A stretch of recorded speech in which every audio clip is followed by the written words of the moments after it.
আসসালামু আলাইকুম। অনেকে আমাকে পরামর্শ দিয়েছিলেন আমি ইনভার্টারের মধ্যে 585 ওয়াটের দুটি প্যানেল প্যারালালে কানেকশন করেছিলাম, কেননা এটার ভিওসি ছিল মিনিমাম 30 থেকে 150, 30 থেকে 150 ভিওসি ছিল, যার জন্য আমি এটাকে প্যারালালে কানেকশন করেছিলাম। প্যারালালে কানেকশন করার পরে এখান থেকে 20 এম্পিয়ারের মতো সর্বোচ্চ আমি পেতাম যখন ব্যাটারি চার্জ হতো, অথবা সময় অনুযায়ী। বাট অনেকে পরামর্শ দিয়েছিলেন যে এটা বিওসি যেহেতু 30 to 150, সুতরাং এটাকে সিরিজে কানেকশন করার পরামর্শ দিয়েছিলেন। তো আমি এখন অলরেডি এটা সকালে সিরিজে কানেক্ট করেছি। সিরিজে কানেক্ট করার পরে এখন যে অবস্থা, 80 ভোল্টের উপরে থাকে, 4.2 এম্পিয়ার এমন হচ্ছে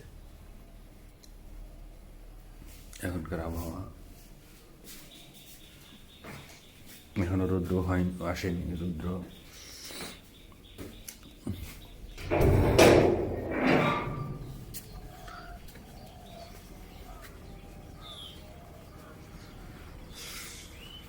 সূর্য মাত্র উদিত হচ্ছে এখন, এই মুহূর্তে সূর্য মাত্র উদিত হচ্ছে। এখনো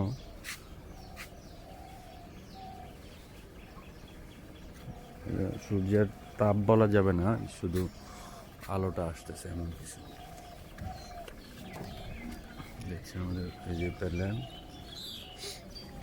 অ্যাঙ্গেলের কথা চিন্তা করলে অ্যাঙ্গেল অত বেশি ইয়ে না, সর্বোচ্চ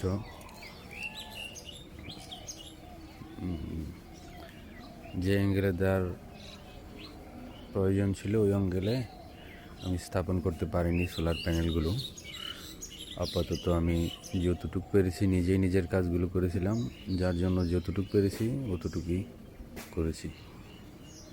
স্ট্রাকচারটা ওইভাবে তৈরি করতে পারিনি। জাস্ট আমি একটি 16 মিলি রড ছিল, 16 মিলি রডে আমি ওইটা ভালোভাবে অ্যাটাচড করে দিয়েছি।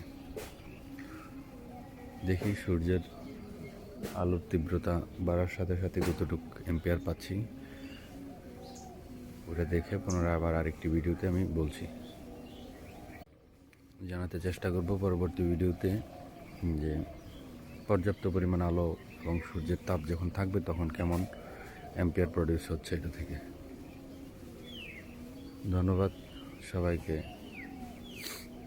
যদি আমি এটা আমার কোনো বিজনেস না সোলার, এটা আমার নিজের প্রয়োজনে ব্যবহার করছি।